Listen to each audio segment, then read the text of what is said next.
You have a car, you have a motorcycle, it's likely at some point that the battery in that car or motorcycle may go dead. If you left it alone for a while, if you left it outside, batteries do drain. And a very easy solution for that is something like this. This is a battery charger for all your 12-volt batteries, which is what we have in any car or bike.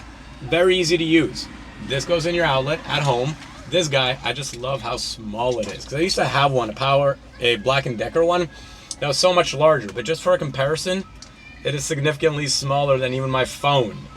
Anyway, you connect this guy to the outlet. On this side, you have a positive and a negative. I think you can see where I'm going with this. You connect them in like this, connect it to your battery, and it just starts to charge it up. Furthermore, on the front of it, you're gonna see a charging indicator, so you'll know when it's done charging, when it gets it to full charge.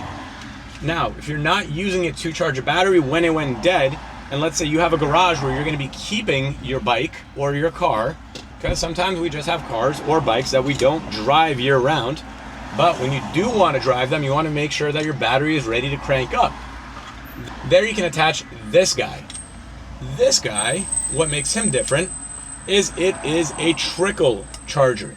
Now what that is if you connect it like this, on this side you have a positive and a negative. I just have it wound up. I haven't used it yet. I don't really trickle charge. So if you have your car or your bike parked in a garage, you can just have this connected and it's going to be giving that battery a constant charge, maintaining it at your 12.8 or 12.6 volts, making sure it just never goes dead.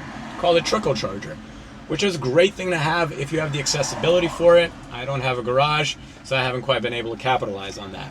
I love always having something like this in my tool closet in case my battery does go dead, or one of my neighbors. It's an easy way to just charge it up overnight, even just to lend it out to someone and get it back in the morning.